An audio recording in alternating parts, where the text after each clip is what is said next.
반갑습니다. 저는 최영진입니다. 저는 이제 멘토링이란 무엇인가에 대해서 멘토링에 대한 전반적인 이해를 듣게 될 거고요. 이렇게 제가 살다가 부모님들 앞에서 강의를 하게 될 날이 올 줄은 정말 몰랐는데요. 저는 이제 1기부터 4기까지 멘토링을 했었는데 끊임없이 했다는 거 외에는 사실 가지고 있는 게 없어요. 그래서 하면서 중간에 너무 힘든 적이 많았는데 그때 이제 포기하지 않고 계속했던 결과가 이렇게 이 자리에서 제 소중한 경험을 나눌 수 있게 된 것 같아서 기쁜 마음이 듭니다. 사실 저는 이제 꿈이 작가인데요. 왜 작가를 선택했냐 하면 사람을 대하지 않는 직업이기 때문에 그래서 작가를 선택하게 됐어요. 네, 사실 제가 사람 만나는 건 좋아하지만 뭐 사람을 가르치고 변화시키고 이런 거에 대한 자신은 정말 없었거든요. 그래서 제가 고집도 세고 상처도 많이 받는 스타일이라서 혼자서 편하게 할 수 있는 직업을 이제 찾아왔었는데 그래서 제가 제일 기피했던 직업이 있어요. 그게 뭘 것 같아요? 예, 바로 선생님입니다. 제가 사춘기도 되게 격하게 겪었고 그래서 어렸을 때 막 누가 나를 바꾸고 그러려고 하면 너무 반감이 생기더라고요. 그래서 제 업인지 내가 정말 저 직업은 하면 안 되겠다 했는데 제가 원어스 코칭을 하면서 정말 선생님 소리 정말 많이 들었던 것 같아요. 그래서 지금 감회가 새로운데요. 여기서 이제 저는 주로 제 경험을 많이 위주로 말씀을 드릴 거고요. 그러기에 앞서서 일단은 멘토링에 대한 이제 간단한 정의를 먼저 짚고 넘어가겠습니다. 네, 일단 멘토는 소머의 서사시 오디세이에서 비롯된 말이고요. 그 뜻은 지혜와 신뢰로 한 사람의 인생을 이끌어주는 지도자라고 되어 있어요. 사전적 정의는 경험 없는 사람에게 오랜 기간에 걸쳐서 조언과 도움을 베풀어주는 유경험자이자 선배라고 나와 있고요. 그러면 멘토링이란 무엇이냐 했을 때 멘토링이란 경험이나 스킬이 많은 사람을 경험이나 스킬이 없는 사람과 의도적으로 짝지어서 합의된 목표에 따라 특정 역량을 키우고 개발하는 것이라고 되어 있습니다. 그래서 여기서 이제 중점적으로 보실 부분은 멘토와 멘티는 상하관계가 아니라 동등한 입장이라는 점을 인식하셔야 되고요. 그 차이는 누가 먼저 경험을 했느냐의 차이인 것 같아요. 그래서 저도 워낙 스포츠를 먼저 경험을 했기 때문에 이 자리에서 어떻게 보면 멘토로서 이렇게 말씀을 드리는 거고요. 제가 뭐 또 인생 상담을 이렇게 여쭙고자 하면은 또 교수님들께서 저희 멘토가 되셔서 이렇게 말씀을 해주실 수 있는 거고 이 관계가 서로 이제 동등하다는 것을 인식을 하고 이제 들어가셔야 됩니다. 자, 먼저 그러면 여기 계신 교무님들도 이제 학생 시절을 다 겪어오셨잖아요. 그러니까 나는 어떤 학생이었나 한번 이렇게 되돌아보는 시간을 가졌으면 좋겠어요. 그래서 지금은 가물가물하시나요? 네, 쌩쌩하실 수도 있겠지만 이 작업이 저는 되게 중요하다고 생각을 하고 사람이 자신의 위주로 이렇게 지나면서 세상을 바라보기 쉽잖아요. 그러니까 그 마음 상태를 과거로 계속 회귀시켜서 아이들과 그 동등한 심리 상태가 되셔서 평행선을 만들어야지 그 동등한 관계를 유지할 수 있다고 생각을 합니다. 그래서 이 작업을 멘토링을 하는 그 과정에서도 계속 돼야 된다고 생각을 하고요. 또 그러니까 우리는 인생을 살면서 여러 명의 선생님들을 만나게 되죠. 그러니까 없을 수도 있지만 적어도 교무님들이라면 한 명의 멘토 정도는 있을 거라고 생각이 들어요. 그래서 정신 개벽을 하신 분들이잖아요. 나의 가치관이 이렇게 바뀌기 전까지 전후를 이제 이끌어줄 스승님이나 멘토분들이 분명히 한 분 정도는 계실 거라고 생각을 하는데요. 그때 그 선생님들이 나에게 어떤 느낌을 주었나 그런 느낌들도 계속해서 이제 되새겨 보셔야 할 작업이라고 생각을 해요. 그 느낌을 여러분들이 멘티에게 똑같이 전달을 해주셔야 되거든요. 그래서 우선 이제 나는 어떤 학생이었나 학생들의 유형을 통속적으로 그냥 3가지로 분류를 해봤어요. 그래서 학생들은 주로 모범생이 있죠. 그리고 공부도 모두 다 보통으로 하는 그냥 평범한 학생이 있고 소위 날라리 문제아들이 있어요. 크게 3부류로 분류를 해봤어요. 네. 여기 혹시 노는 언니셨던 분 계셨나요? 학창 시절에? 보통 교무님들이 좀 약간 다이나믹한 인생을 사신 분들이 많더라고요.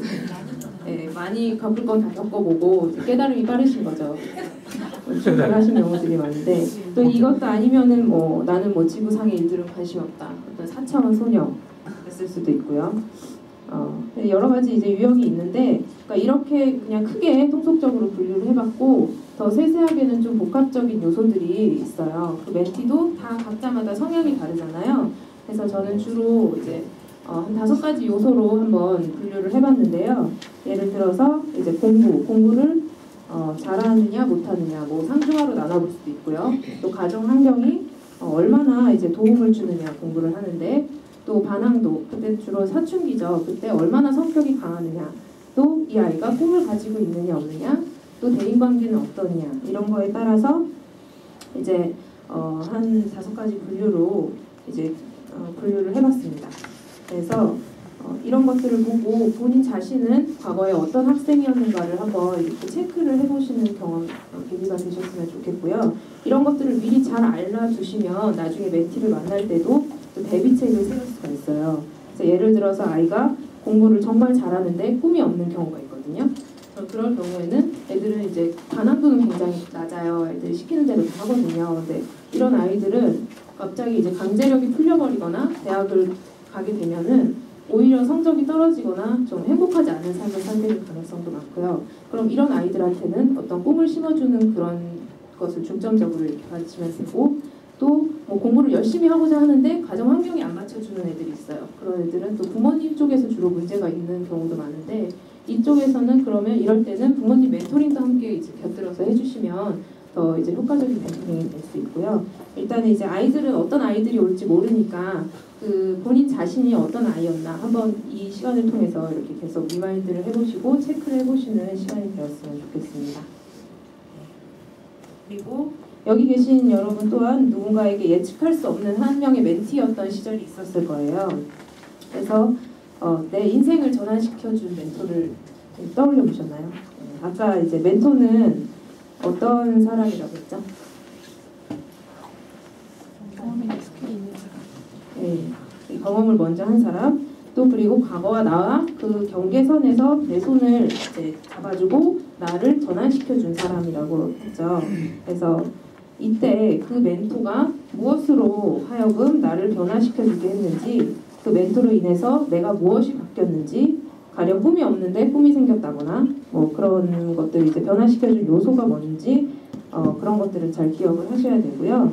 사람은 이제 자기가 체험한 거를 바탕으로 해야 다른 사람에게 가장 잘 전달을 해줄 수 있다고 생각을 해요.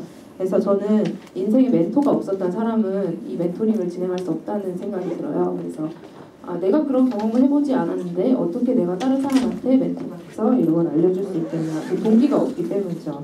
그래서 그 멘토들이 꼭 이제 한 분씩 있고 그분들을 꼭 떠올려 보셔야 된다고 생각을 하고요. 반면 멘토가 있었던 사람은 이 경계를 이제 넘어본 체험을 한 사람은 그 감동을 아니까 감동을 이제 똑같이 전달을 해주시면 되고 이게 어떻게 보면 또 좋은 행위라고 생각을 합니다. 그래서 제가 자꾸 이렇게 리마인드를 시키는 이유는 그러니까 막연한 그 감동만을 가지고 이제 막연하게 대처하는 것이 아니라 그때 나의 멘토는 나에게 어떤 작업을 했고 그분은 어떤 사람이었고 나의 어떤 요소를 변화시켜줬기에 지금의 내가 있었는가 그 정확한 인과관계를 파악하셔서 앞으로 멘토링을 할 때 이제 자신만의 비결로 적용을 해보시라는 말씀에서 이렇게 드렸고요. 워낙 스코칭에서는 어느 정도 이제 체계가 돼 있지만 어떤 멘티가 들어올지 모르고 본인 자신도 각자 다른 특성을 지니기 때문에 그 관계성에 침투를 할 수는 없어요. 그래서 이 작업을 계속해서 이제 가지고 감으로써 자신만의 비결로 이제 멘티에게 전달을 해주시면 되는 겁니다. 그래서 본격적으로 제 사례를 들어보겠습니다. 저는 굉장히 이제 자아가 강한 아이였고요. 에너지도 되게 넘쳤어요. 그래서 우선적으로 여러 가지 사정에 있어서 저의 가정 환경은 굉장히 이제 교육적으로는 좋은 편이었다고 생각을 해요. 아시는 분은 아시겠지만 사실 좀 극단적이셔서 부모님들이 아버지의 가치관과 어머니의 가치관이 좀 극단적이셔서 제가 좀 혼란스러울 때도 많았는데요. 그런 면만 빼놓고는 이제 교육적으로는 부모님께서 뭐 과외를 한다고 해도 다 지원을 해주시고 공부에 있어서 아낌없는 투자를 해주셨어요. 그런데 제 성적은 항상 중위권에 맴돌았어요. 그러니까 성적이 그렇게 나쁘지도 않고 좋지도 않고 항상 고만고만한 그냥 뭐 못하면 안 되니까 벼락치기로 이제 성적을 유지하고 했었는데 어떤 공부를 잘해야겠다는 투철한 그런 의식 같은 거는 생기지 않았었고요. 반면에 저는 이제 꿈은 굉장히 많았어요. 이것도 하고 싶고 저것도 하고 싶고 했는데 그 꿈을 이룰 만한 사실 제 능력은 부족했고 이제 그냥 아이돌을 동경하는 것처럼 되게 막연한 환상으로 꿈을 가지고 있었던 것 같아요. 그러니까 진짜 제 꿈이 아니라 그냥 어떤 이룰 수 없는 꿈, 그냥 뭐 꿈이지 이렇게 생각을 하고 있었고 대인관계는 제가 이제 굉장히 이제 강한 성격이었기 때문에 오르락내리락 변동폭이 많았어요. 그래서 어떨 때는 리더가 되기도 했고 어떨 때는 뭐 따돌림을 당한 적도 있었고 어떨 때는 뭐 평범하게 그냥 지내기도 했었고 근데 주로 이제 제가 그 친구들이랑 어울려 다니면서 부모님 속을 많이 썩여드렸기 때문에 그러니까 부모님께서 이제 친구 관계에 굉장히 터치를 많이 하셨는데 그래서 저는 사춘기 시절에 반항도가 정말 최상급이었어요. 정말 어떤 아이보다 정말 최상급이라고 말씀드릴 수 있는데 그래서 저는 제가 변했으니까 어떤 아이도 다 변할 수 있다는 생각이 들어요. 그래서 지금 제가 이 자리에 서 있는 거 보고 믿기지 않으시겠지만 저희 아버지께서 지금 머리숱이 없으신데 제 관절은 제가 다 뽑아드렸다고 가만히 아닐 정도로 그래서 그런데 이제 어떤 아이도 다 변할 수 있다는 희망을 가지시라고 말씀을 드렸고요. 저는 또 어렸을 때부터 굉장히 수많은 과외를 받았어요. 그렇게 하면서도 영수 과외는 뭐 중학교 1학년 때부터 계속해서 받았고 정말 과외 선생님이 10분도 넘을 정도로 계속 끊임없이 바뀌었는데 늘 항상 성적은 중위권이었고 과외 시간에 그냥 선생님이 풀어준 답을 보고 그냥 그렇게 그냥 그때만 공부하고 내팽겨 치거나 어떤 선생님들은 막 와가지고 딱 오자마자 만화책을 보세요. 그럼 저는 침대로 가요. 그래서 2시간 동안 잠을 자요. 그러고 나서 아무 일이 없다는 듯이 이렇게 과외를 하고 나간 적도 있었는데 처음 들으셨죠? 오늘 아버지가 다 냈구만 그동안에. 그런지도 모르고 그래서 저는 잘했어요. 그때는 너무 좋았어요. 어떻게 이런 선생님이 있을 수가 있을까. 편안하게 잠을 자고 보냈는데 지금 생각해보면 너무 어이가 없죠. 그래서 지금 돈도 돌려받고 싶고 저도 문제지만 그 선생님이 왜 그랬을까라는 그런 생각도 들고 그래서 이런 식으로 항상 이제 과외를 그냥 부모님이 시키니까 억지로 하는 거라고 생각을 했는데 이때 이제 제 인생의 중요한 멘토분이 한 분 들어오십니다. 그래서 여러분들도 알고 계실 텐데요. 이제 구단에서 많이 활동을 하고 계시는데 바로 오 변호사님입니다. 오쌤이라고 제가 애칭으로 부르는데요. 이때 이제 오쌤이 도시를 패스를 하시고 갓 패스를 하시고 이제 결과를 기다리셨던 때였어요. 근데 이때 아버지께 시민학과에서 공부를 배우시고 계셨는데 부르셨다고 해요. 이렇게 너 일로 와봐라 해가지고 그래서 너 제 공부는 됐고 사람이나 좀 만들어라 이렇게 출가시키라고 하셨대요 그때. 그래서 그런 특명을 받고 저한테 오셔가지고 이렇게 막 가르쳐 주셨는데 그냥 다른 선생님이랑은 다르게 제가 너무 감정에 폭발치고 다른 선생님이랑 좀 다르게 되게 좀 되게 그 순수함 같은 게 많이 느껴졌던 것 같아요. 왜 그러죠? 네.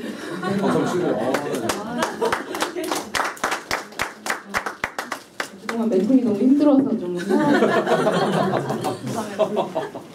그래서 이제 그때 오셨는데 근데 저는 그때도 이제 공부는 안 했는데 되게 옆에서 열심히 땀 뻘뻘 흘리면서 옆에서 수학 문제 풀어주시고 저는 그냥 옆에서 그냥 구경만 하고 있고 그랬었는데 그 공부보다는 사실 그 중간중간에 해주신 그 얘기들이 저한테 되게 마음에 와닿았던 것 같아요.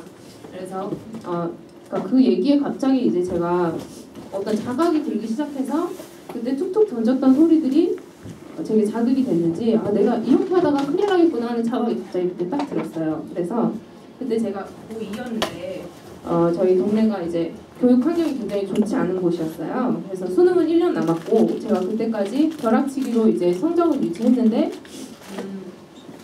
모의고사를 왜 봐야 되는지 모르는 그때 고2 때 말까지도 그래서 그냥 이 긴 시험을 내가 왜 봐야 돼? 이러면서 그냥 찍고 잤었던 그때까지도 그런 상태였어요. 근데 오쌤이 이제 새벽 공부를 한번 추천해 주시는 거예요. 새벽에 일어나서 공부를 하면 굉장히 좋다 해가지고 그때 또 무슨 정신인지도 모르게 갑자기 막 4시 반에 일어나서 공부를 했어요. 그래서 한 달 동안 그렇게 하니까 성적이 80점에서 90점대로 처음 제가 상위권으로 진입을 하는 그런 이제 경험을 맡게 됩니다. 그래서 이런 게 공부의 맛이로구나. 갑자기 그때부터 자신감이 생겨서 이제 제가 변화를 해야겠다는 그 자각이 생기게 된 거죠. 그래서 이제 조치를 취하겠다는 생각이 들었는데 그때 이제 저희 교육 환경이 너무 안 좋으니까 이대로는 안 되겠다는 생각이 들었어요. 친구들을 계속 놀자고 불러내고 그래서 바꿔야겠다. 그래서 기숙학원으로 들어가요. 고3 때. 기숙학원을 들어가서 어떻게 해서 또 운이 좋게 기숙학교로 고3 때 전학을 가게 돼요. 그래서 그런 경우도 되게 사실 이례적이거든요. 저기에서 저 혼자 전학을 왔는데 사람들이 되게 외계인 보듯이 너는 갑자기 이때 왜 갑자기 전학을 와가지고 공부를 하겠다고 그러냐 하면서 이렇게 좀 의아하게 봤었는데 그때 열심히 공부를 해서 한 1년 정도 공부를 했더니 한 서울 안에 있는 하위권 대학은 갈 수 있을 정도의 실력이 나왔는데 일단은 이 과정에서 제가 이제 완전히 공부에 대한 자각이 생겨나게 된 거죠. 그때 수많은 과외를 했는데도 이제 바뀌지 않았던 제가 왜 5쌤의 과외 한 번에 바뀌었냐 했을 때 그 목적성의 차이였던 것 같아요. 그러니까 누가 나를 위해 진정으로 시간을 쓰고 진심 어린 조언을 해주었는가 또 그 멘티 자신도 어떤 철저한 수행과 그때 본인 자신이 공부를 하려고 굉장히 일찍 일어나셨고 수행을 열심히 하셨기 때문에 순수함이 깃들여 있었기 때문에 그 기운이 전달됐다고 생각을 하고요.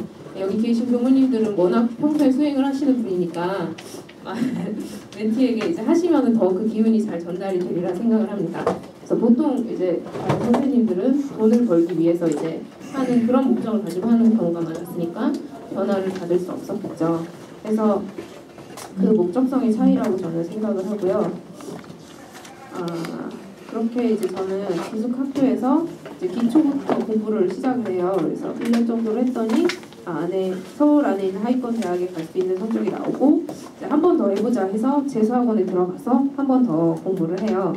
그때 이제 기적이 일어나죠. 그래서 저는 그 학원에서 거의 꼴찌였었거든요. 근데 수능을 보는데 정말 최고의 모의고사보다 더 높은 점수가 나온 거예요. 그래서 수능이 대박이 나가지고 그때 이제 저는 채점을 하면서 너무 놀라운 거예요. 그래서 500점 만점에 그때 한 460점이 나왔었는데 그래서 어떻게 이런 점수가 나올 수 있지 이러면서 되게 놀라면서 채점을 했는데 이때 좀 여담인데 이거는 교무님들 앞에서니까 말씀드리는 건데 수능 전날에 대산종사님께서 꿈에 나오셔가지고 저를 2번을 했던 기억이 나요. 그때 그래서 이게 좀 타력이었다는 생각이 많이 들어요. 제가 이 점수가 나올 수가 없었는데 갑자기 이제 녹점수가 너무 잘 나와서 이렇게 자각이 생기고 이제 이화여대에 들어가게 됩니다. 근데 이때도 사실 저는 되게 남녀공학이 가고 싶었어요. 근데 부모님께서 이대를 가라고 강요를 하셔가지고 못 이기는 척하고 이제 갔는데 사실 이때 이대를 가지 않았다면 제가 지금 이 자리에 없었을 거라고 생각이 들어요. 이원회 활동을 하면서 제가 원불교 활동을 되게 깊게 시작을 했거든요. 그래서 이제 이렇게 활동을 잘 하게 됐는데 사실 이때까지만 해도 어떻게 타력의 힘에 이끌려서 이렇게 온 것 같아요. 근데 제 진짜 꿈은 이제 고대를 가는 게 꿈이었는데 이제 도달할 수 없는 목표라고 생각을 했는데 이제 원불교 교법 믿고 열심히 이제 신심으로 열심히 공부를 하고 하니까 할 수 있다는 그런 긍지가 생기고 자신감이 생겨서 그 다음에 이제 열심히 노력을 해서 정말 고대에 왔습니다. 그래서 저도 지금 생각하면은 그 옛날의 제 모습에서 지금 제 모습을 보면 그러니까 너무 이제 상상도 못할 정도로 바뀌었고 그래서 그 옛날에는 제 자신에 대한 어떤 불만과 불신이 굉장히 많았었는데 지금은 이제 이렇게 멘토들의 역할로 이렇게 끌어올려지니까 자신감과 긍지가 생겼고요. 그러니까 이렇게 하다 보니까 비록 제가 직업은 선생님을 안 하더라도 이런 역할을 누군가에게는 좀 전달을 해줘야겠다는 그런 생각이 들어서 이제 멘토링을 시작을 했죠. 멘토링을 시작을 했는데 제가 1회기부터 4회기까지 멘토링을 했는데 6명의 멘토를 만났습니다. 총 4번의 멘토링을 했고요. 그때 이제 만났던 멘티가 이제 희태, 김민지, 신중희, 이지환이라는 아이였는데 이제 희태 같은 경우는 그러니까 제가 이게 아무것도 모르는 상태에서 그냥 맨몸으로 뛰어든 거예요. 이때는 뭐 매뉴얼도 없었고 프로그램도 없었고 그냥 맨 땅에 헤딩으로 이렇게 들어갔는데 희태 이제 그때는 이제 면접도 안 보고 그냥 무작정 하겠다는 아이들 뽑고 부모님의 강요로 온 아이들도 많고 그러니까 정말 처음에는 정말 난장판이었어요. 그냥 들어갔어요. 들어갔는데 이제 희태 같은 경우는 전교 1등이에요. 제가 얘한테 뭘 알려주겠어요. 제가 이 시절 얘보다 더 잘한 것도 아니고 지금 봐도 얘가 인격적으로 저보다 성숙해 보이고 너무 난감한 거예요. 뭐 매뉴얼도 하나도 없고 내가 도대체 얘한테 뭘 해줘야 되지? 그런 생각이 들면서 일단 뭐 매주 만나긴 해야 되니까 그래서 플래너 같은 거를 이제 쓰라고 그냥 가르쳐주고 뭐 제가 국문과니까 책 좀 읽으라고 해서 맨날 주고 그래서 맨날 똑같이 그렇게 시켰어요. 그렇게 시키고 이제 민지 같은 경우는 굉장히 성격이 세요. 센데 부모님이 강요해서 들어왔어요. 그런데 얘는 이제 별로 자발성이 없는 애인데 선생님 그러니까 약속 같은 것도 별로 중요시 안 여기고 그래서 맨날 막 약속도 취소하고 그래서 제가 한번 폭발을 했던 것 같아요. 그래서 얘한테 감정적으로 뭐라고 했어요. 그렇게 하지 말라고. 근데 그때부터 트러블이 생긴 거예요. 그러니까 얘가 한번 이제 선생님에 대한 마음이 어긋나니까 내가 묻는 말에 대답도 안 하고 그 다음에는 그냥 뭐 대충대충 해오는 것도 대충대충 해오고 마지막에는 아예 잠수를 타버렸어요. 그래서 이렇게 흐지부지하게 끝났는데 이때만 해도 멘토링 재신청이 가능했거든요. 근데 아무도 신청을 하지 않았어요.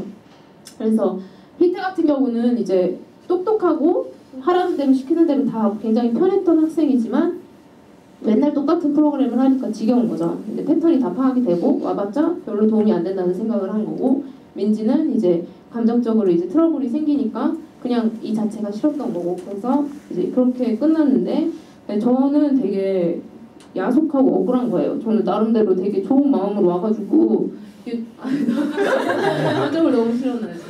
네, 좋은 마음으로 와가지고 좀 더 그게 크게 안 받고 그냥 나도 내가 봉사하겠다고 해서 하는데 왜 나한테 이런 반응을 보이나 그래서 그만두겠다고 맨날 그렇게 말을 했었어요. 근데 간신히 저를 달래가지고 다시 하게 됐죠. 그래서 다음에 이제 한 명만 맡았는데 그 아이는 이제 중2라는 아이였어요. 이 친구는 굉장히 이제 성격이 좋더라고요. 그래서 굉장히 말도 잘하고 다정다감하고 해서 제가 오히려 멘토링을 받는 느낌이었는데 그래서 되게 편하게 했었는데 이 친구도 꿈이 교무님이더라고요. 그래서 역시 달랐어요. 그래가지고 막 잘 이번 회기는 넘기고 이제 지환이라는 애기를 맡았는데 얘는 성격이 굉장히 좋았어요. 활발했고 그리고 제가 어린이 캠프 때 선생님을 상담한 경력이 있어서 처음에 되게 좋게 시작을 했는데 정말 성적이 최하위권이었어요. 정말 이렇게 못하는 애는 처음 봤거든요. 아이의 손을 놓고 아무것도 공부에 대한 의지가 없는데 멘토링 하겠다고 온 거예요. 그래서 대책이 없잖아요. 그래서 플래너를 쓰려고 해도 왜 쓰는지도 그냥 플래너 잘 써요. 근데 공부는 안 해요. 그래서 안 되겠다 싶어서 저는 막 얘를 과외를 시켰어요. 뭐 수학을 가르치고 막 물리를 가르치고 막 하려고 했는데 처음에는 잘 되듯 싶다가도 나중에는 이제 더 성적이 안 나오니까 좌절을 하더라고요. 그렇게 해서 실질적으로 중2 같은 경우는 편하게 멘토링을 했지만 그러니까 얘 자체 원래 성격이 좋았던 거지 어떤 변화나 이런 것들은 못 느꼈고요. 이 내 아이들은 어떻게 보면 좀 미안하지만 시행착오적으로 아무런 변화가 없었던 그런 이제 제 경험이었던 것 같습니다. 그래서 이때 저는 멘토링에 대해서 이제 계속 해야 하는 그런 의구심이 들었고요. 내가 능력이 부족한가? 자신감도 점점 떨어지고 멘토들도 한두 명씩 그만두기 시작을 해요. 이때 처음에 되게 의욕적으로 시작을 했는데 그래서 원학스 코칭 사정도 점점 어려워지고 이제 좀 계속 절망의 문턱에 갔는데 그때 비상 대책으로 생각한 게 이제 단체 멘토링이에요. 네, 이때는 저 같은 경우는 굉장히 낯도 많이 가리고 1대1 대화 같은 거는 굉장히 약하거든요. 근데 뭐 만들고 프로그램 짜고 계획 짜고 이런 거는 되게 좋아해서 이게 멘토가 3명 선생님이랑 6명의 멘티들이 같이 하는데 서로 장점을 보완을 해주니까 훨씬 잘 되더라고요. 그러니까 저는 프로그램을 짜고 뭐 오쌤도 같이 했었는데 오쌤은 대화를 잘하니까 대화를 맡고 뭐 사진은 또 따로 찍고 아이들도 서로 뭐 보면서 이렇게 미감 삼아서 하니까 더 프로그램도 재밌게 되고 해서 단체 멘토링 때는 이제 이런 점들이 보완이 돼서 효과가 많았던 것 같고 저도 여러 번 멘토링을 하니까 이렇게 힘이 난 것 같아요. 아이들의 특성을 먼저 파악을 하고 이런 아이들은 이렇게 대처하면 되겠구나 생각을 하니까 이 현승이 같은 경우는 부모님의 강요가 있었죠. 그러니까 민지 같은 경우도 부모님의 강요가 있었는데 저는 걔를 막 억지로 변화를 시키려고 했어요. 그러니까 오히려 역효과가 났는데 얘는 이런 특성이구나. 그러면 얘는 그냥 같이 어우러져서 끝까지 잘해주면 그걸로 만족하겠다 하고 거기까지 목표를 세우고 했더니 그냥 잘 끌어왔고요.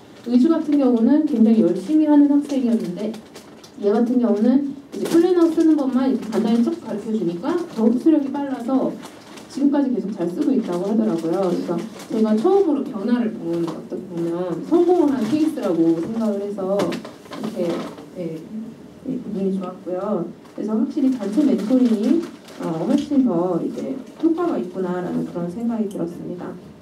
그래서 제가 여러 번 멘토링을 하면서 제가 뭐 갖고 있는 건 별로 없고 그냥 제가 갖고 있는 그 팁들을 말씀을 드릴게요.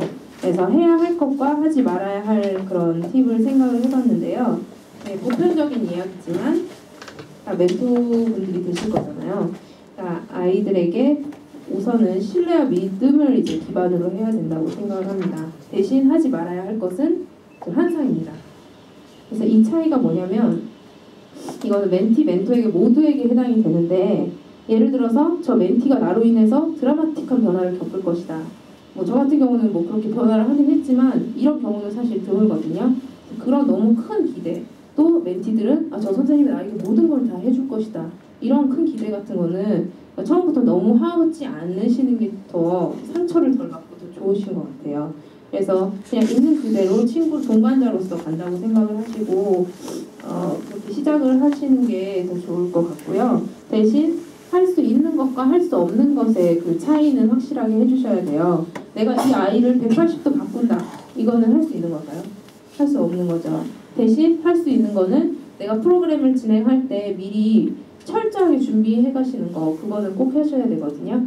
그래서 내가 그 한 시간이면 1시간 동안 실수 없이 아이들한테 알차게 이 시간을 진행시킨다는 그 명목하에 열심히 준비를 하셔서 가시면은 더 효과적인 멘토링이 나올 수 있는데요.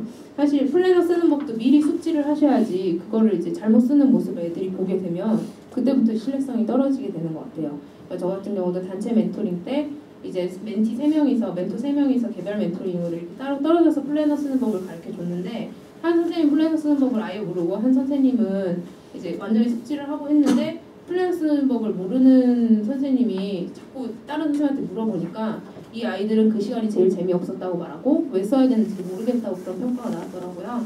그래서 미리미리 이렇게 숙지를 하시고 철저한 준비를 하시라는 거 그걸 말씀드리고 싶고 두 번째는 이제 자발성입니다. 제가 1기 때 이제 민지한테 강제적으로 이제 플래너를 쓰게 했어요. 그러니까 대충 막 써오고 선생님 다 썼어요 이러면서 보여주더라고요. 근데 계속 강제적으로 쓰게 하니까 이 플래너 쓰는 게 싫어지는 거예요 얘가. 그러니까 사실 저희의 목표는 이게 원학습 코칭이 끝나도 아이들이 스스로 공부를 할 수 있게끔 하는 건데 이게 반감이 생겨버리면 완전 역효과가 나는 거잖아요. 그래서 오히려 중학생들이나 이제 그런 애들한테는 그 동기를 먼저 심어주는 게 우선이에요. 그래서 왜 이거를 써야 되는지 그 작업을 계속 먼저 해주시고 나중에 그냥 한 번만 이렇게 쓰는 맛만 보여주면 오히려 더 효과가 더 크고요. 네, 그래서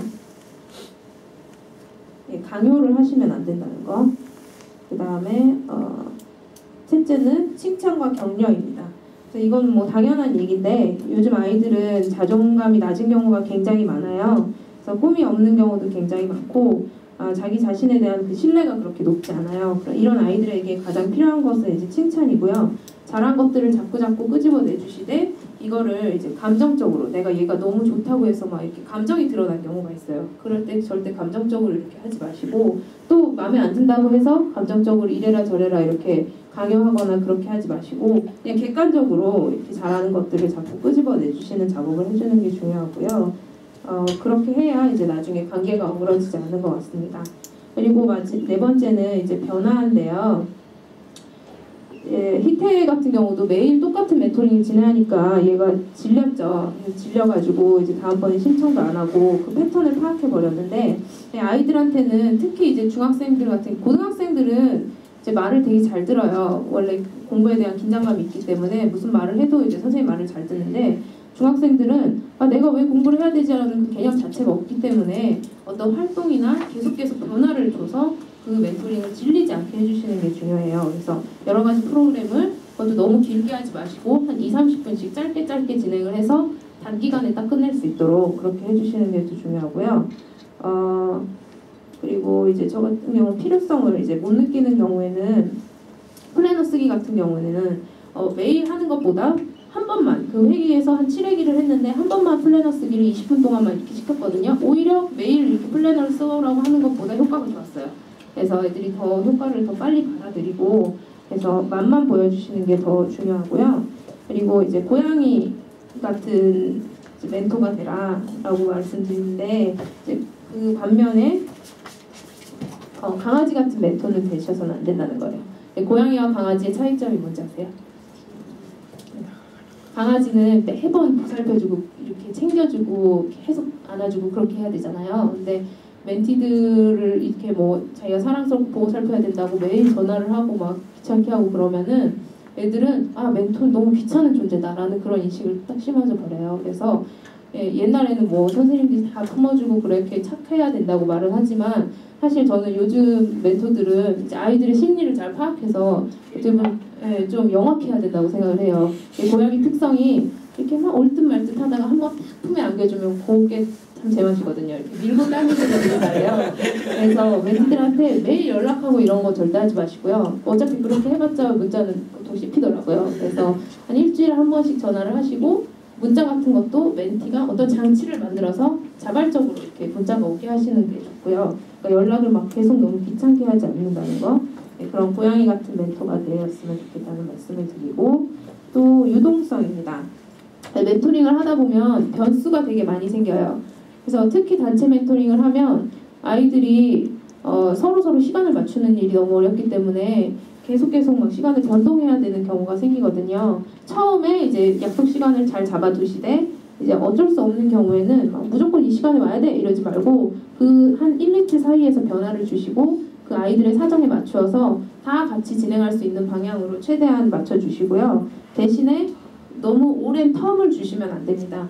그래서 제가 지환이 같은 경우는 한번 이렇게 잘 나가다가 쉬었어요. 제가 제 사정으로 인해서 일주일을 쉬었는데 얘가 그 다음부터 멘토링 쉬어도 되는 거구나 라고 생각을 해서 계속 핑계를 대면서 빠지려고 하더라고요. 그리고 이렇게 가다가 텀이 너무 길게 되면은 그 흐름이 끊기거든요. 그래서 계속적으로 정기적인 만남을 그 사이에서 유동적으로 하셔도 어떻게 일주일이면 일주일 단위로 그 꾸준히 정기적인 만남을 가지는 게 훨씬 효과가 좋고 이제 마지막으로는 자기주도 학습입니다.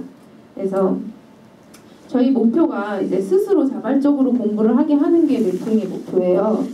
멘토 교육이 되지 않은 분들이 처음에 들어와서 내가 도대체 얘들한테 뭘 가르쳐줘야 될지 모르겠다라고 이렇게 고민을 상담을 하시는 경우가 많은데 저희 목표는 이거거든요. 아이들이 스스로 자기가 계획을 짜서 공부를 할 수 있게끔 하는 게 최종 목표인데 사실 애가 이제 선생님들이 굉장히 공부를 잘하셨던 분들도 있고 뭐 영어라면 영어에 자신 있던 분들이 계시면 그걸 가르쳐주고 싶어해요. 그래서 뭐 영어를 갖고 와라 내가 과외해줄게 약간 이런 식으로 해서 그 시간에 막 과외를 하시려는 분들이 계시는데 그러시면 안 돼요. 그러면 우리의 본의에 어긋난 거고요.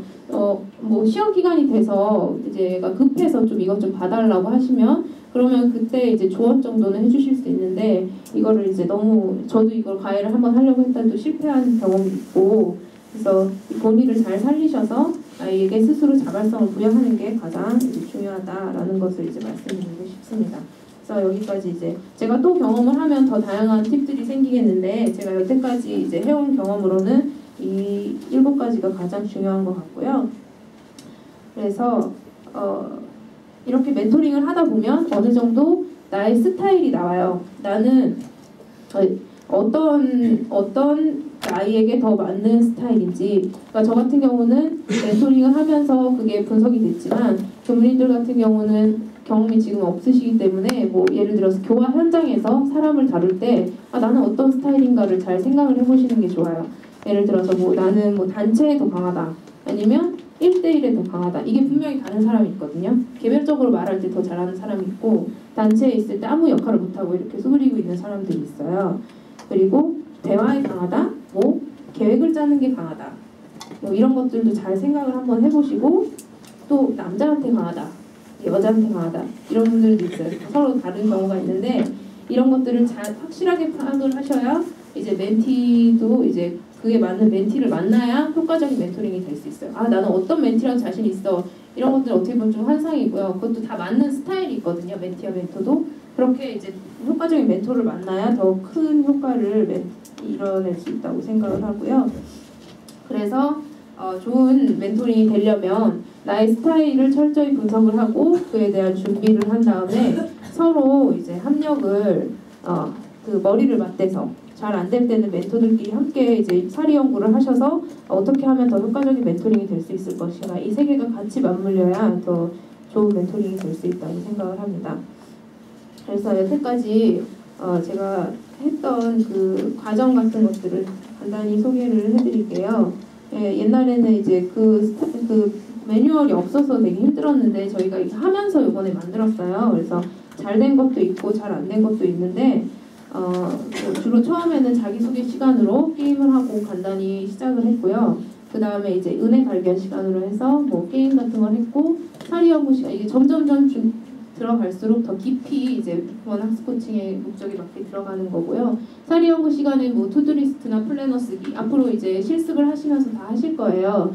그리고 마지막 작업 취사 시간에는 자기가 직접 그 연극을 하면서 학생의 역할도 해보고 선생님의 역할도 해보고, 그래서 적극적으로 참여하는 시간을 가졌고, 마지막에는 자기의 꿈을 찾는 그 비전 탐색 시간을 가졌습니다.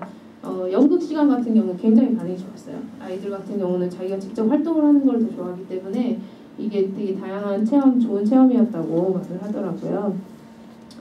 그래서 그렇게 했고, 이게 이제 사진이고요.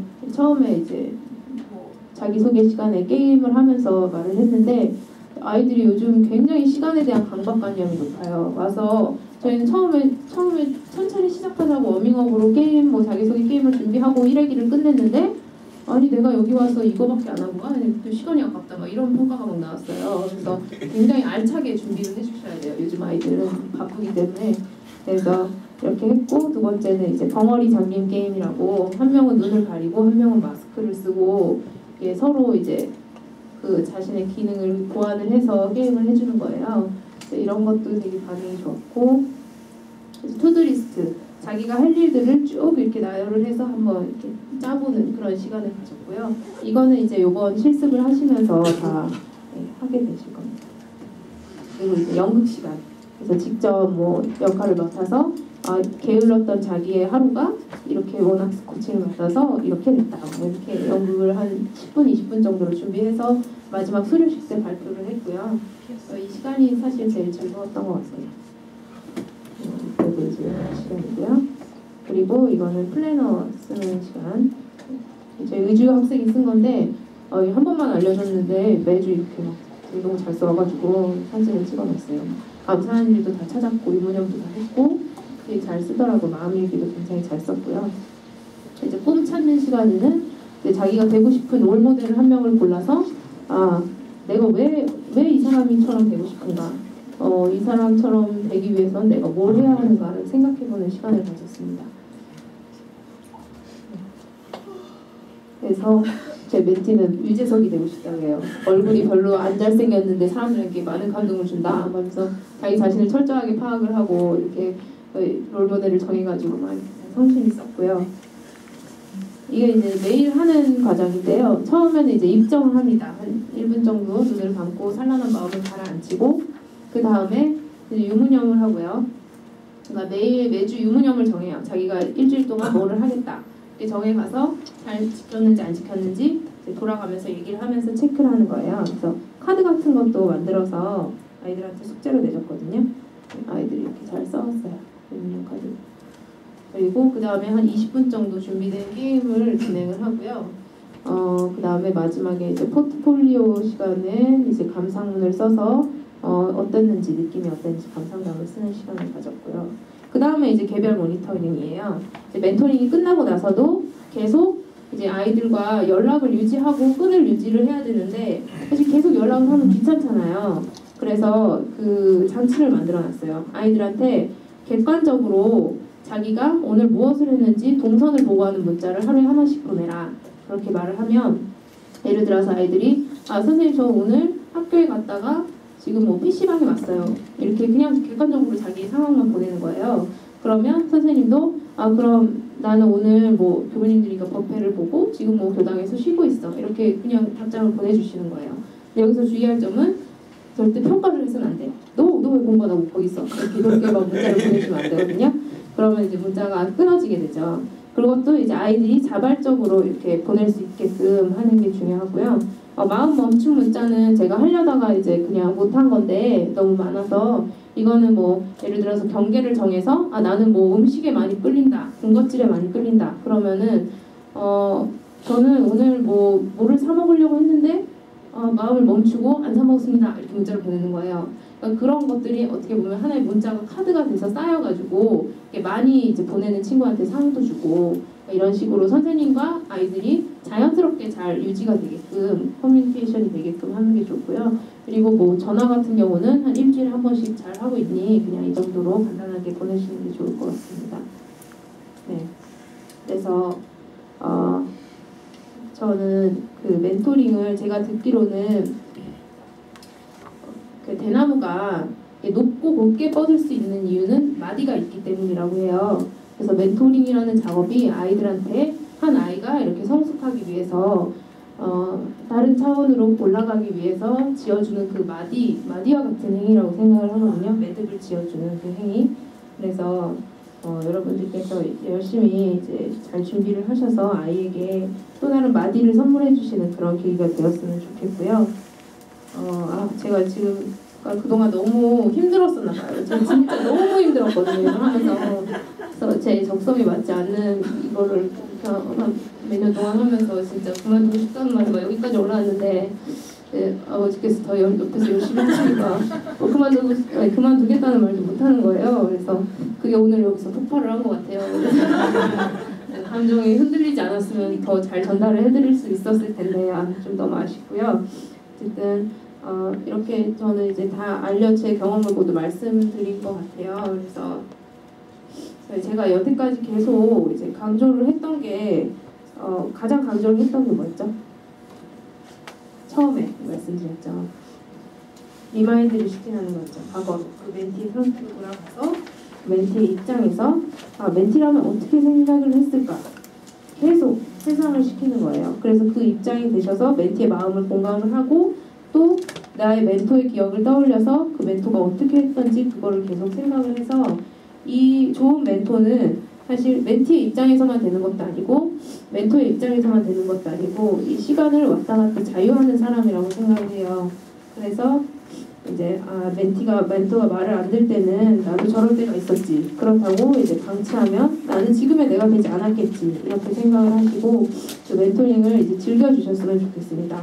저 같은 경우는 처음에 너무 부담을 안고 시작을 했기 때문에 그러니까 이 시간이 너무 부담스러웠어요. 아이들한테. 근데 그 마음이 아이들한테 이제 전달이 된 것 같고 사실 교무님들은 교화 현장에도 계시고 이렇게 사람을 많이 다뤄보셨으니까 그렇게 힘들진 않으실 거라고 생각을 하는데 그래도 이제 아이들이다 보니까 굉장히 말을 안 들을 때가 많고 제 뜻대로 안 들 때가 많은데 그때는 그냥 이제 그러려니 하고 이제 부담 갖지 않고 이제 즐기셨으면 좋겠고 옛날 그 심정 아이들의 심정으로 돌아가셔서 사실 저는 뭐 멘토링 같은 거 안 했었거든요. 안 했는데도 그냥 어떻게 하다 보니까 또 이렇게 됐는데 아이들은 그 시간에 사실 공부를 하는 때가 맞나 싶어요. 지금 아이들은 오히려 공부에 대한 그 강박관념이 너무 강해요. 그래서 투두리스트를 짜라 그러면 1번부터 4번까지가 다 공부거든요. 그래서 애들한테 이렇게 또 막 공부를 시키는 게 맞는 것인가 싶기도 하고 그렇기도 한데 그냥 이제 아이의 입장에서 편하게 그 아이의 마음을 이제 릴렉스 시켜주면서 좋은 멘토가 되셔주시기를 부탁드리고요. 네, 이제부터는 이제 여러분들이 멘티가 돼서 하나하나 이제 멘토링을 하실 거예요. 그래서 나는 뭐 교무다, 나는 어른이다 이런 생각들을 다 버리시고 그런 것들을 다 내려놓고 이제 순수한 동심으로 돌아가서 그 멘토링 실습을 즐겨주시길 부탁드리겠습니다. 너무 미흡한 강의라서 죄송합니다.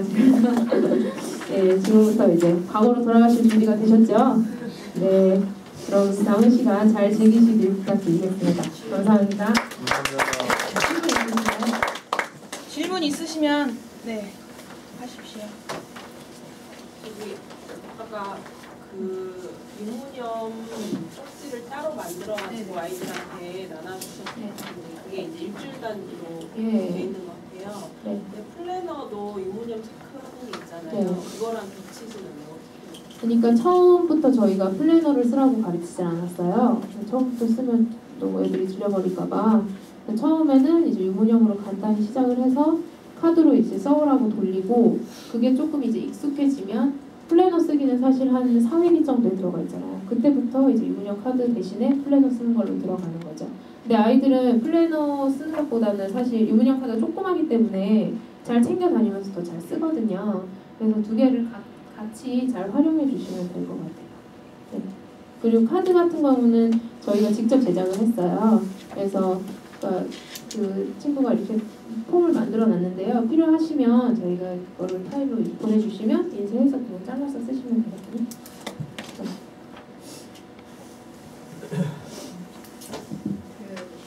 그 나이대가 다른 아이들이 같이 하시는 거 있나요? 저희가 그렇게 처음에 했었는데요. 그러면 안 될 것 같아요. 중학생들은 중학생끼리 하고 고등학생은 네? 중학생 안에서도 중학생 안에서도 사실 차이가 있긴 한데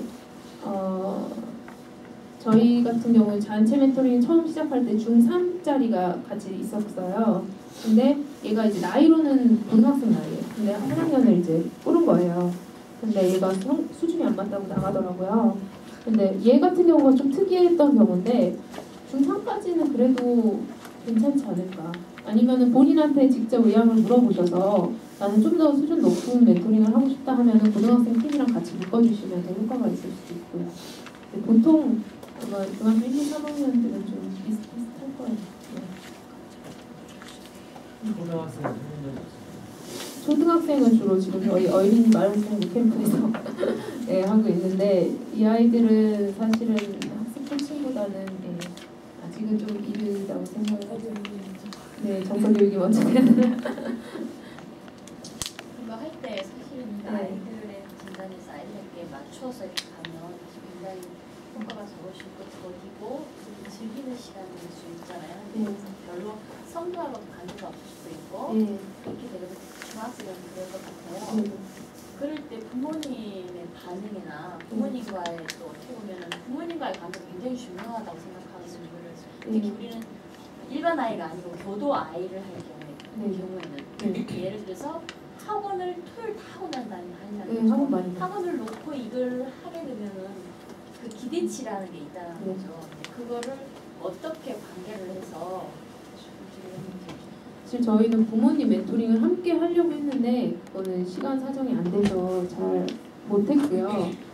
그걸 할 때 중간에 부모님 멘토링을 같이 한번 해주시는 것도 좋은 것 같아요. 아이들도 부르고 부모님들도 불러서 여태까지 했던 상황들을 잘 보고를 하고 이제 발표를 하게 되고 앞으로 어떻게 해야 더 효과적인 거를 이끌어낼 수 있을까. 사실 부모님 집에서 그게 계속 받쳐줘야 아이들한테 효과가 되는 거거든요. 근데 그렇게 할 수 없을 경우에는 그렇다고 아이들한테 막 과외를 시킬 수도 없고 강제로 이렇게 할 수는 없으니까 지금 있는 프로그램을 가지고 최선을 다해서 가르쳐 주시는 게 제일 좋은 방안이라고 생각을 하고요. 플래너 쓰는 거 같은 경우, 투두리스트 같은 경우는 그거를 만들어서 집에서 붙여놓으라고 했어요. 자기 스스로 앉아서 공부를 하게 하고 그런 변화하는 모습, 일상에서 아이가 그냥 맨날 그냥 계획 없이 놀다가 자기가 계획을 짜서 이렇게 변화하는 모습만 보여줘도 부모님들께서는 그 변화를 느끼시는 것 같아요. 네. 그걸 실제로 제가 해봤었거든요. 해보셨어요? 해보셨는데 그 엄마 같은 경우에는 방문 앞에 새벽 1시까지 기다리고 앉아있는 엄마거든요. 공부를 하라고. 나한테 1시간. 그러니까 얘는 운동을 너무너무 좋아하고 운동을 하고 싶어 하는데 그러니까 제가 이제 그 계획을 짤 때는 네가 하고 싶은 걸 하면 꼭 한 번씩 해라. 네가 행복하게 중요한 거니까. 근데 엄마가 반대한다는 거예요. 그걸 제가 이렇게 중간에서 이걸 해줬어요. 근데 이제 조금 기다려주세요. 얘가 이제 지가 알아서 이렇게 할 수 있어요. 기다려주세요 하는데 정말 잘 못 기다려요. 다시 6개월 넘어가니까 얘도 힘들어하고 운동을 늘리니까 운동에 재미 붙이니까 말하자면은 엄마가 볼 때는 매일 운동하고 놀러만 다니는 것 같다는 거죠. 것이 경우 계획을 지가 짜서 계획대로 하긴 하는데 내가 너 그럼 1시까지 하면 몇 시간 하냐 이렇게 1시간 하고 나오는데 대충 집안에 뭐 컴퓨터 타고 이렇게 한다라는 거예요. 근데 그건 알고 있죠. 근데 엄마한테 그걸 읽어줄 수는 없단 말이에요. 근데 엄마한테 읽으면 엄마가 이제 이해를 잣들이 할 거 아니에요. 근데 이제 그럴 바에는 아예 공부를 딱 2시간만 하고 하고 싶은 운동? 뭐 하고 싶냐? 운동이 하고 싶대요. 공부가 하고 싶대요. 이제 그 그걸 했는데 엄마가 계속 성적표를 본다는 거죠. 이게 왜 안 오르냐라는 거예요. 왜안 왜냐면 제가 상위권이었거든요. 그러니까 대충 부모님 3, 4 이해했는데요. 원학습 코칭 프로그램은 부모님 교육이 맨 처음에 이루어져요. 그래서 원학습 코칭에서는 이러이러한 부분들을 가르쳐주고 과외를 시키는 것이 아니고 전반적인 애들이 시간 관리나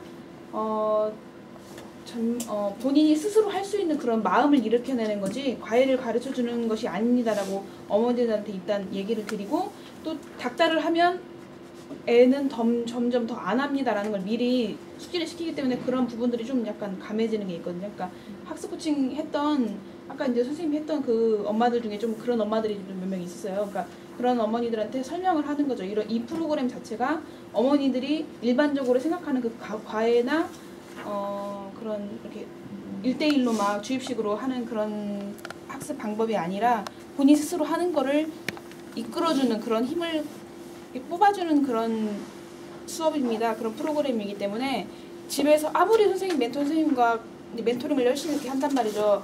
본인 스스로 시간 관리도 한번 해보고 유무념도 해보고 하는 거를 알려줬는데 집에서 어머니가 원래 하던 방식대로 애를 그렇게 강압적으로 하면 이 프로그램을 하는 의미가 없다고 이렇게 계속 어머니들도 같이 설득하는 작업을 해요. 그러니까 시작 전에. 그럼 이제 어머니들이 그러니까 부모님들은 빨리 성적이 오르길 바라잖아요. 그러니까 이걸 했다고 해서 바로 성적이 오르지 않습니다라는 걸 미리 말씀을 드리죠. 근데 그걸 계속 깔아주는데요. 문제가 뭐냐면은 얘가 계획을 짜는 것도 사실은 우리가 이렇게 3번, 4번 만났단 말이에요. 계획을 짜지를 않거든요. 그 계획을 짜는 데까지도 몇 달이 걸린다라는 거죠.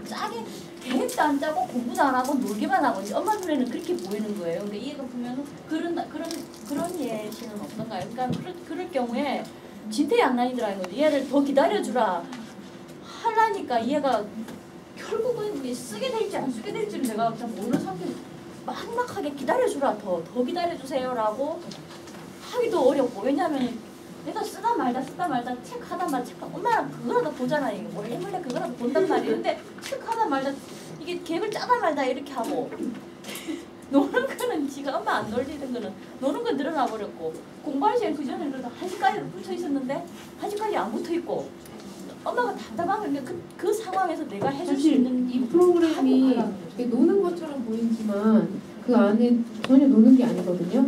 그 안에 뭐 연극 같은 거 할 때도 그 안에 다 투두리스트 짜는 거 뭐 이런 원학습 코칭 내용들이 다 들어있어요. 그 기간 안에 또 바뀌던가요? 이렇게 짜게 하는 게 습이 되던가요?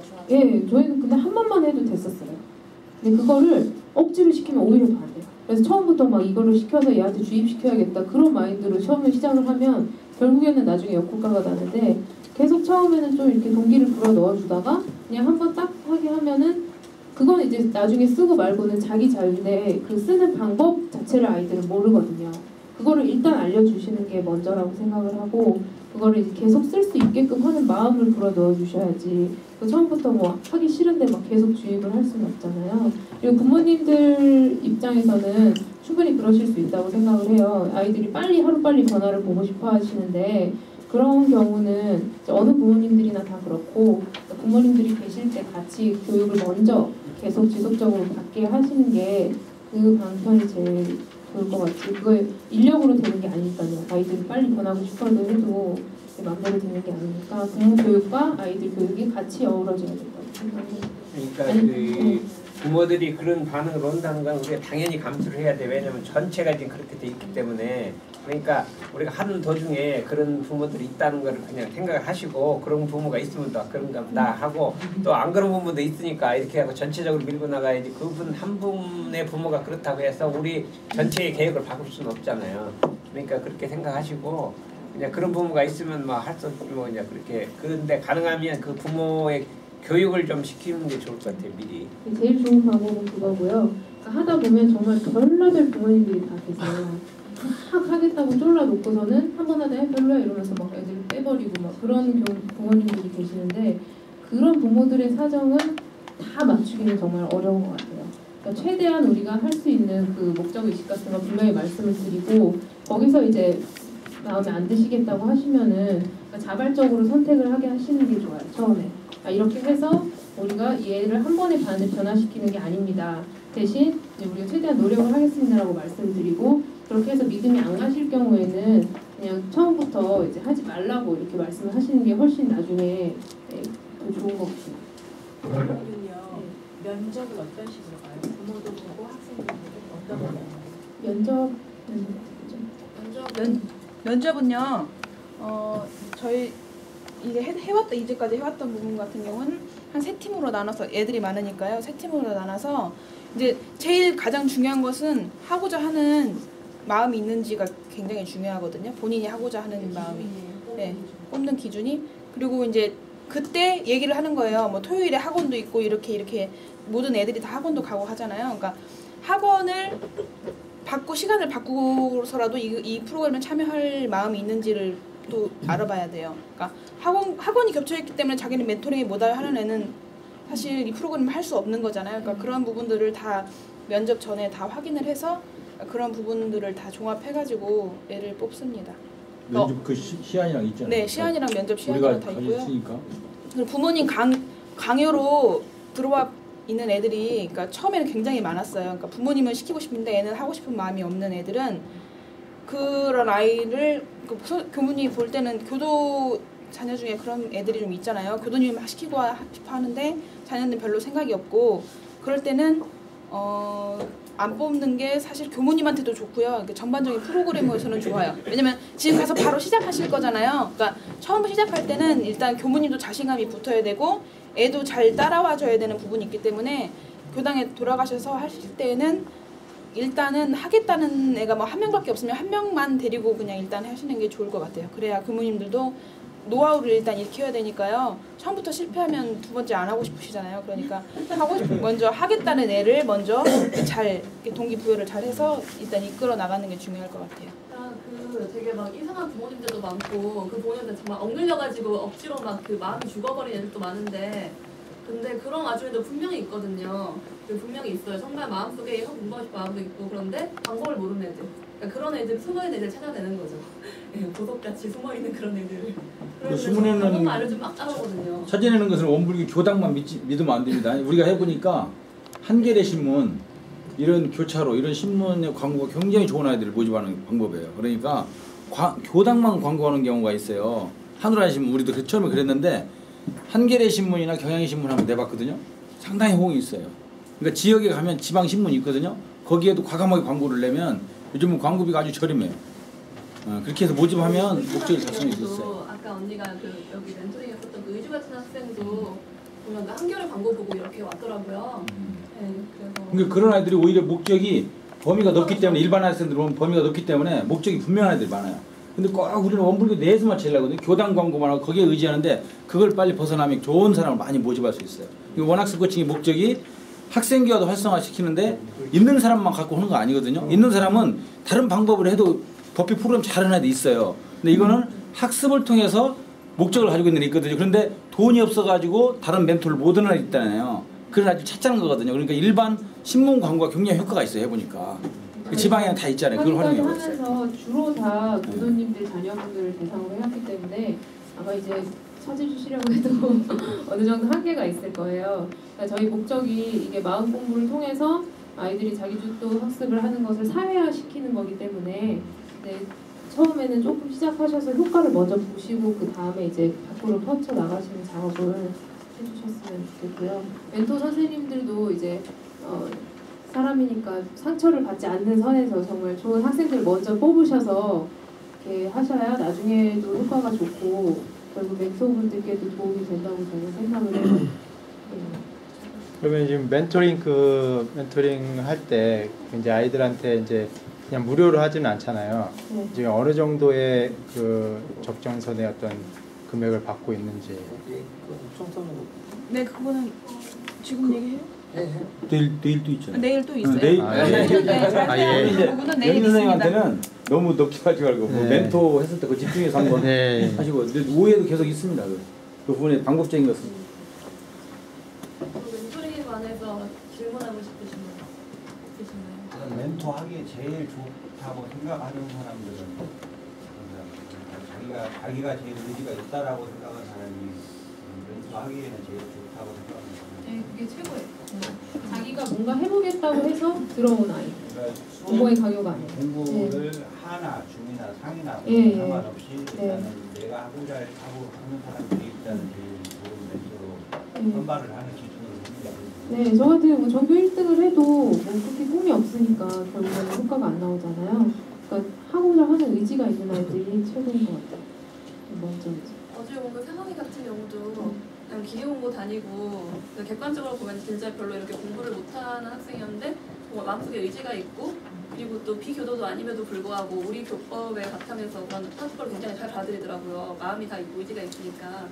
그래서 그 학생 같은 경우도 보면은 그런 경우잖아요. 말하자면 엄불교에 대해서 배경이 진짜 없고 교도도 아니고 그럼에도 불구하고 그냥 아는 형이 이거 추천해서 딱 왔는데 성과가 굉장히 좋았잖아요. 그러니까 정말 그 마음속에 있는 의지가 중요한 것 같아요. 성적보다 학생 상태보다. 좋은 저희가 이제 각가지 애들을 다 뽑아봤어요. 공부를 잘하는 애도 있었고 공부를 못하지만 이제 하려고 하는 애도 있었고 그냥 그럭저럭 하는데 별로 공부하고 싶은 마음은 없는 애를 다 뽑아봤더니 공부를 잘한다고 해서 이 학습 코칭을 잘하는 게 아니에요. 본인이 하고 싶은 마음이 없으니까요. 그리고 공부를 이미 잘하기 때문에 선생님한테 전해 들어도 뭐 집에서 딱히 할 게 없는 거죠. 이미 잘하고 있으니까요. 그런 학생도 있고 하위권이어도 본인이 마음이 나가지고 그래도 나 조금이라도 공부를 해봐야겠다 하는 학생은 어려움은 있어요. 왜냐면 안 했던 거기 때문에 하려고 하면 물론 어려움이 있죠. 근데 그래도 하려는 마음을 계속 끄집어내주는 게 가장 중요한 부분인 것 같아요. 그러니까 많은 학생들 중에 전혀 뭐 자기는 변화의 의지가 없고 늘 부모님이나 선생님한테 너는 못하는 애라고 이렇게 계속 좌절을 겪었던 학생들도 마음을 계속 이끌어내주면 저 그래도 좀 써봐야 될 것 같아요 하는 그런 변화들이 눈에 보이면 교민들이 자신감이 좀 생기실 거거든요. 그러니까 부모님들이 지금 당장은 내가 좀 자신감이 생길 수 있는 애를 같이 하는 게 더 좋을 것 같아요. 그래서 노하우를 쌓아서 변화하려는 의지가 없는 학생들을 지금 바로 시작하지 마시고요. 좀 내가 마음에 힘이 생기거나 이 능력이 생겼을 때 그 다음에 그런 애들을 뽑아서 이제 하시는 게 더 좋을 것 같습니다. 만약에 아까 1대1에 그 강하냐, 타수에 강하냐라고 했잖아요. 1대1에 강한 사람은 한 사람한테 보여야 되는 거예요? 아니면 각자 시간을? 저희 같은 경우는 종록교당과 서울교당이 따로 진행을 했는데요. 서울교당은 1대1로 하고 종록교당은 집단 멘토링을 했어요. 저 같은 경우는 1대1보다는 집단이 훨씬 더 잘 맞았고요. 1대1도 그쪽에서 보니까 또 잘 하더라고요. 그래서 개별적으로 좀 관계가 잘 맞는다 나랑 계속 깊은 얘기를 하면서 더 잘 지도해주고 싶다 하시는 분들은 1대1로 하셔도 되고, 근데 저희는 집단을 하면서도 너무 이제 애들이 같이 하니까 개별적으로 모르잖아요. 그 회기 안에서 1대1 멘토링을 집어넣었어요. 그래서 처음에 이제 같이 시작을 하고 이제 분리가 되는 거예요. 그래서 20-30분씩 각자 멘티에게서 상담을 받고 다시 합쳐서 이제 포트폴리오를 쓰고 여러 가지 유동적으로 진행을 해주셔도 되고요. 근데 주로 이제 중학생들 같은 경우는 집단 멘토링이 훨씬 효과가 좋아요. 같이 하는 게 더 좋아하기 때문에. 이제 얼마 전에 이제 중학생을 이제 상담을 한 적이 한 번 있는데 이 아이는 그러니까 공부를 그래도 어느 정도 하는 중상위권의 아이인데 연예인이 갑자기 하고 싶은 거예요. 근데 이제 부모님은 이제 반대죠. 그러니까 부모님한테 이제 뭐 연예인이 되고 싶다 이런 얘기도 못 할 정도로 어떤 이런 반대.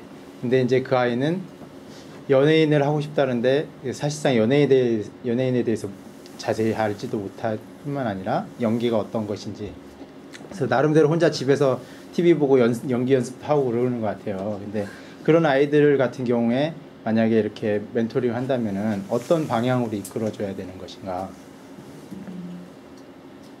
그런 아이들 사실 그게 좀 환상이거든요. 요즘 아이들은 대부분 다 연예인 되고 싶어요. 아이돌이 다 존경하는 그런 스타들이 많기 때문에. 근데 이제 그래서 물어봤어요. 너는 왜 연예인이 되고 싶냐? 어떤 정말 스타의 이런 모습을 동경하고 이제 그런 연예인이 되고 싶은 것이냐? 그랬더니 얘는 이제 아이돌 이런 거에는 관심이 없고 이제 연기를 하고 싶은 거예요.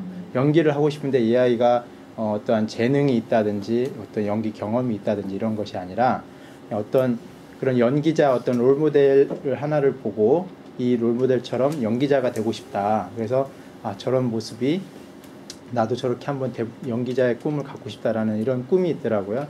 근데 이제 그런 것을 이제 현실적으로 이 아이가 중학교 이제 2학년, 3학년 올라가는데 이제 이 가정에서는 집에서는 얘를 공부를 하기를 원하고 실질적으로 이 아이는 전교 부회장을 할 정도로 이제 굉장히 공부도 열심히 하고 생활이 반듯한 아이인데 이러한 부분을 이제 만났을 경우에는 어떤 형식의 멘토링이 이루어질 수 있는지. 그 꿈을 저는 굳이 이렇게 밟으시지 않는 게 더 좋다고 생각을 하고요.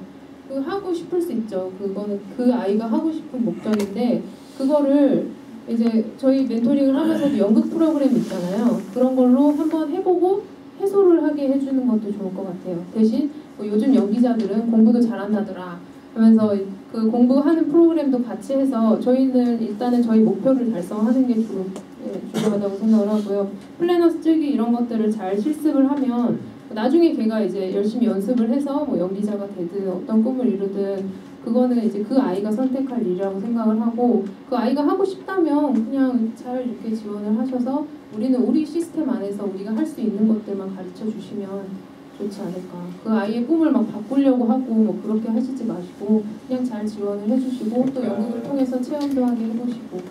그 자체가 꿈을 가진 거를 우리가 이 워낙 코칭에서 그 꿈 자체를 뭐 이것이 좋다 해서 바꿀 필요 없고요. 그냥 그대로 그 걔든 두면서 어떤 꿈을 이루든 간에 우리가 하는 워낙 코칭 이런 과정은 다 필요한 것이다. 이제 말하면 우리가 계획을 세우고 계획대로 하고 하는 것도 뭐 연예인이 되더라도 다 필요한 것이다 해갖고 요거를 충실히 얘기하면 네가 목적 안 봐도 이룰 것이다 하고 근데 이제 그것을 연예인이 정말로 되고 싶은 거 하는 거는 그냥 자꾸 더 깊이 생각해봐라는 정도로만 생각해 두지 그것이 좋다 나쁘다는 평가를 하지 말고 자꾸 그냥 단지 깊이 한번 생각해봐라 하고 이제 롤모델 찾는 것도 해보고 다른 방향의 길도 있다는 것도 제시해주고 하면서 이 공부에다 그냥 집중하게 하면 될 것 같아요. 중요한 건 이제 계획을 짜는 거에 있으니까요. 그 나이 때는 그리고 계속 꿈이 바뀌고 네, 하나만 고정되기가 좀 어려운 것 같아요.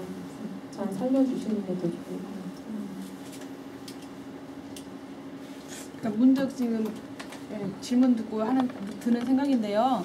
연예인 하고 싶다고 하거나 뭐 가수가 되고 싶다는 학생을 어떻게 멘토링 해야 되지 하는 그런 의문이 생길 수가 있어요. 뭐 변호사나 의사가 되겠다는 학생은 그래 그러면 이제 같이 공부해보자 하는 마음이 나는데 가수나 연예인을 하고 싶다는 애들은 그러면 내가 멘토링 어떻게 해줘야 되지? 라는 생각이 이제 들기 마련인데요.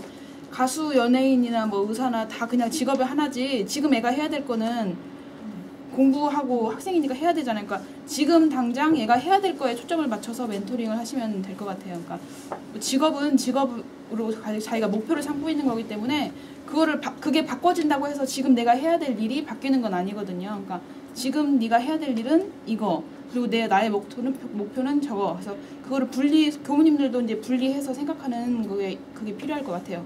그러니까 그 목표는 늘 변할 수 있지만 지금 애가 갖고 있는 거에 때문에 지금 해야 될 거에 포커스를 못 맞추면 이제 애도 힘들고 부모님도 힘들고 교무님도 이제 멘토 선생님도 힘드니까요. 그런 거를 좀 생각하시면 될 것 같아요. 그러니까 질문이 연예인이라고 해서 그러면 얘가 공부를 안 한다는 얘기인가? 이게 되면 안 될 것 같다는 생각이 중이 같은 경우도 꿈이 교무님이기도 했지만 연예인이 되는 것도 꿈이라고 가수가 되고 싶다고 뭐 그렇게 말을 하는데 그러면 뭐 이렇게 얘기 잘 들어주고 그러면서도 그냥 뭐 플래너 사는 법 나는 가르쳐주고 네가 지금 열심히 충실히 하다 보면 언젠가 네 꿈 이룰 수 있다 그렇게 말씀해 주시면 그런 케이스 같은 경우는 저 같은 경우는 그걸 이루려면 뭘 해야 될 것 같아라고 질문을 했어요. 그랬더니 이제 뭐 그거에 대해서 일단 알아야 되겠다고 그러고 알아야 되면 어떻게 해야 돼? 뭐 사이트 알아보든지 이렇게 해야 된다고. 근데 그거를 네 일과 중에서 네가 적절한 시간을 좀 대결해서 한번 해봐. 그게 나쁜 건 아니고 그게 네가 정말 너한테 맞는지 너도 알아야 될 거 아니냐 그렇게 했었거든요. 그래서 걔가 그거를 한동안 해보더니 그 꿈이 스르륵 없어져 버리더라고요. 이게 시들어 버리더라고요. 그러니까 말하자면은 귀찮아서 한 몇 번 해보고 나니까 그냥 말하자면 정말 자기가 맞으면은 호기심이 더 커져서 계속 더 조사를 해보고 할 텐데 이게 스르륵 돼버리더라고요. 그런 케이스죠. 그게 제일 빠른 방법이죠. 스스로 포기하기. 정주경 네. 하다 보면 몇 명은 내 멘티고 다른 아이들은 그냥 법회에서 만나는 아이들이잖아요. 네. 그러니까는 그 욕심이 또 날 것 같아요. 다른 아이들에게도 그런 일을 하고 싶고 또는 이하고 1대1 관계가 또 있으니까 다른 아이들이 있을 때 또 어떤 내가 갑자기 멘토가 되는 상황도 있을 것 같고 그런 부분이 저 같은 경우는요. 교당 애들은 대부분 다 받았어요. 그리고 이제 후에 오늘 학생 한 2명만 아직 안 받았고요. 대신은 멘토링 하는 얘기랑요, 교당 법배 때 하는 얘기가 다르지 않아요. 그러니까 마음공부 지금 그룹 멘토링마다 다 특성이 다 있는데, 저는 이제 마음일기나 시간관리, 유무념 하는 걸로 이제 애들하고 얘기를 했는데, 저는 거의 마음일기에 관해서 이제 얘기를 많이 했어요. 그러니까 이제 본인도 다 마음이 잘 마음대로 안 되는 거에 대해서 얘기를 하게 되고, 그 어떤 일에 대해서 비슷비슷하잖아요. 애들이 겪는 일이. 그러니까 그 겪는 일 때문에 힘들어하는 거를 저만 걔한테 얘기해 주는 게 아니고 서로가 이제 얘기를 해주는 거죠. 학년이 다름에도 불구하고 나는 그럴 때 이렇게 한다는 얘기를 서로가 해줄 수 있으니까 서로 이렇게 멘토링이 되고요. 그러니까 얘도 받았으면 좋겠고 얘도 이렇게 했으면 좋겠다라는 그런 마음이 있어도 본인이 먼저 얘기를 꺼내지 않으면 이렇게 제가 먼저 얘기를 꺼내면 도망가거든요. 그러니까 일단은 저는 좀 기다려주는 편이에요. 그래서 일단 얘기하고 이렇게 둘이 얘기하고 있으면 오더라고요. 본인이 좀 이렇게 다가오는 게 있어요. 얘기하다 보면 나도 쟤는 저렇게 교무님하고 얘기를 하면서 좀 고민도 얘기하고 하네. 그럼 이제 한 명씩 이렇게 더 오는 게 있더라고요. 그래서 저도 이제 저 앞에 있는 선생님처럼 1대1로 막 하는 게 좀 부담스러운 성격이라서 그냥 이제 대화가 통하는 애하고 하고 있으면 애들이 오는 그런 경우가 좀 더 있고요. 일단은 이제 대신 이제 교무님은 언제나 열려있다는 너희들의 얘기를 들어줄 수 있다는 거를 늘 이렇게 내비쳐야 애들이 오는 것 같아요. 네. 만나는 건 2주에 한 번 만나요? 멘티들은? 네, 멘티들은 이제 멘토링은 2주에 한 번씩이고요. 저는 이제 특강 같은 경우는 또 2주에 한 번씩 또 특강이 또 있었어요. 과목 특강도 있고 마음공부 특강도 있는데, 제가 이제 마음공부 특강을 강의하니까 저는 이제 매주 만나는 거죠, 애들을. 2주에 특강 때문에 만나고 그 다음 주는 법회는 별개고요. 네, 법회는 별개예요. 지금 이제 저희들이 이걸 목적한 게 원래가 이게 이제 청소년 교화하고 연결하려고 지금 시작한 거고, 이 처음에는 이제 이렇게 해가지고 결국은 이제 청소년 교화하고 연결하려고 했는데, 그게 이제 최초로 시작이 종로교당이 이제 그거를 시도를 한 거예요. 그랬을 때 우리 교무님이 이게 워낙 코칭하기 전하고 후에 대해서 청소년 교화에 어떤 변화가 있었는지 그게 좀 실제 경험을 얘기해 주시면 나도 그렇게 한번 해보겠다 그런 자발집이 있을 것 같은데, 그거 굉장히 중요한 것 같은데. 그거 듣고 싶으면 나가서 좀 하시죠. 아니 나가서 좀 그거 해야 돼요. 내일 있어요. 내일 있어요? 네. 그럼 내일 드려야죠. 교육을 진행하시던 회화 시간에 그런 교화 궁금증을 마음껏 해. 그러니까 금방 말씀하신 알겠죠. 영주교무한테 여러분들 꼭 드려야 될 것은 이거를 교당 그 몇 번 글도 업무기 신문에서 쓰고 그랬는데, 교당 교화가 종로교당이 학생이 딱 발령받으니까 2명 이렇게밖에 안 나와요. 그럼 어떻게 할 거예요? 종로라는 지역에서 할 수 있는 학생교화가 뭐가 있어요? 풍문여고하고 학교 2개밖에 없는 상태에서 2명 나왔는데 어떻게 할 거냐? 그러면 하는 방법은 뭐냐면 한숨이나 쉬고 안 된다 이것밖에 없잖아요, 폭이. 근데 없느냐 아닌 프로그램을 가지고 해보니까 이제 우리를 원학스 코칭을 만난 거 아니에요? 그런데 이제 그런 뭐 있느냐? 멘토가 있어야 하지, 또 있어요. 교도가 해야 되는 교도가. 근데 없다 이 말이에요. 그런 부분에 대해서 그러면 기존에 있는 학생들을 어떻게 늘렸고, 그다음 멘토링 하는데 종로교당 애들만 하는 거 아니거든 지금. 서울 지역 전체를 놓고 지금 모집한 거예요. 그런데 종로교당 학생협회는 어떻게 됐고 이 멘토 부분은 어떻게 됐느냐, 이 부분에 막 섞여가지고 그냥 그걸로 그냥 어떻게 됐느냐 이런 부분을 집중적으로 물어봐가지고 그럼 앞으로 계획 어떻게 것이냐, 이거는 이제 오해 또 있으니까 그 부분에 대해서 집중적으로 한번 물어봐서 학생 교화도 활성화시키고 요거는 또 지역사회까지 활성화시키는 그런 방법이 있거든요. 그 두 가지를 찾아야 되는 거예요. 그런 롤모델을 찾는데 여기하고 이제 서울교당이 또 따로 했거든요. 서울교당 윤대희 규모도 저녁에 한번 오라고 할 테니까 윤대희 규모도 따로 했어요. 근데 거기도 여러 가지 선례가 학교가 있어요. 그리고 오산교당도 했어요. 근데 오산교당 이번에 접수가 늦어가지고 왔다가 이렇게 퇴짜맞고 갔어요. 오산교당도 했고, 그래서 한번 사례는 있고, 또 우리가 정말 아름답게 실패했던 모 교구가 있어요. 거기 거기는 사례는 제가 이제 직접 6개월 동안 다녔기 때문에 그 사례도 말씀을 드릴 테니까 그 모 교구는 모 교구 사례 여기까지 하면 이제 감이 좀 잡힐 거예요.